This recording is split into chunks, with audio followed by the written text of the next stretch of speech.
Ici, à la quatrième question, on nous donne deux plans, plan C et plan D, qui présentent comme phénotype. Le plan C, on dit la taille est normale et feuille entière. Et donc, on va avoir grand N et petit d. Et le plan D, taille naine et feuille découpée. Donc, on peut avoir petit n et grand D. Ici, on a ce phénotype-là. Nous allons proposer le génotype de chacun de ces plans et passer à un croisement pour voir est-ce que le génotype proposé correspond justement au résultat obtenu. Car le croisement de ces deux plans donne 4 phénotypes ici avec pratiquement les mêmes nombres. Étant donné que les 4 phénotypes obtenus nous ramènent justement à leur phénotype ici. Celui qui a un caractère dominant doit être hétérozygote, celui qui a un caractère récessif doit être homozygote. Donc chacun de ces plans doit former 2 types de gamètes. 2 fois 2, ça nous fera 4. Et on va avoir un résultat avec une fréquence de 1 quart, soit 25%. Si on retrouve ces fréquences-là dans les 2 cas, nous pouvons dire que les génotypes proposés sont vraisemblables. Donc, pour le plan C, on aura ici comme hétérozygote grand N sur petit n, et ici homozygote petit d sur petit d. Là, on va avoir petit n sur petit n, et ici grand D sur un petit d. Et donc, on procède au croisement possible. Le plan C croisé avec le plan D. Ici, on a leur phénotype. On va proposer aussi leur génotype ici. Le plan C va avoir grand N sur petit n, petit d sur petit d.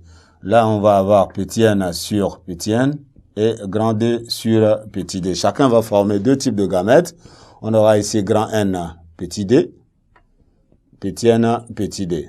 Ici, on aura petit n grand D et petit n, petit d. On va retrouver notre échiquier de croisement ici.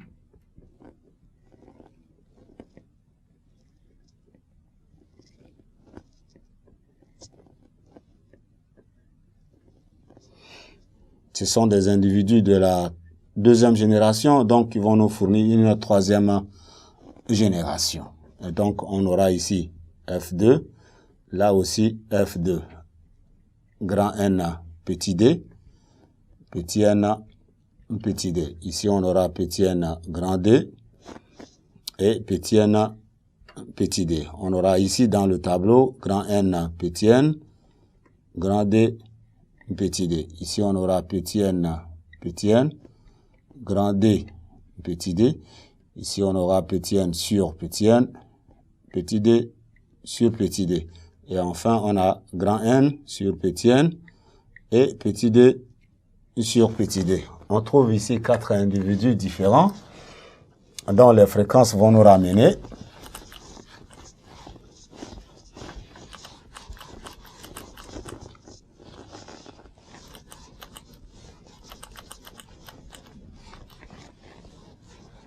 On trouve là 4 phénotypes différents dont chacun apparaît avec une fréquence de 1 quart.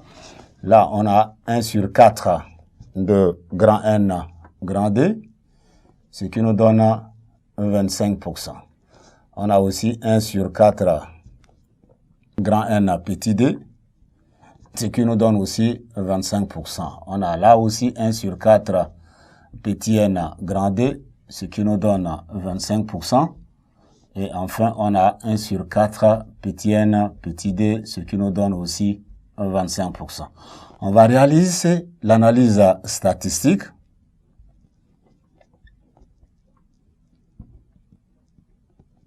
Avec les nombres obtenus, on aura ici grand N, grand D. Le grand N, grand D, ça nous donne le nombre, ça fait 70. Le total, ça fait 324. On aura 70 sur 324. On multiplie ça par 100, ce qui va nous donner une valeur de 21,60%. Soit 25%. Le deuxième élément, on a grand N petit d, ça fait 91.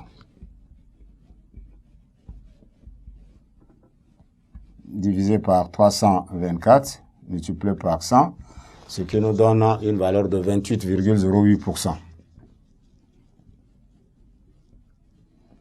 Soit aussi 25%. Le troisième, on peut avoir petit n grand D, 86.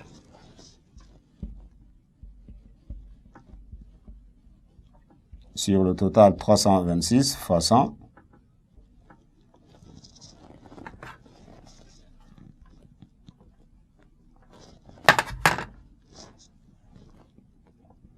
Ça nous donne ici une valeur de 26,54%. Soit 25%.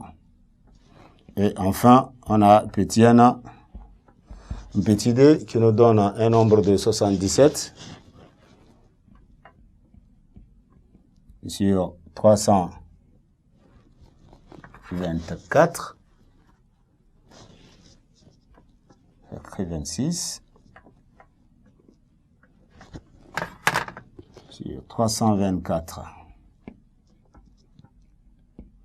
Multiplié par 100, ce qui nous donne une valeur de 23,76, soit 25%. Alors, l'analyse nous donne un résultat de 25%. Le résultat du tableau aussi donne 25%. Il y a une correspondance entre les deux résultats. En conclusion, nous pouvons dire que les génotypes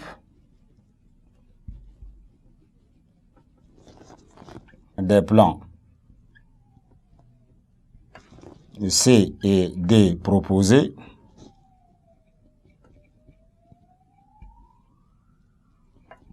sont vraisemblables.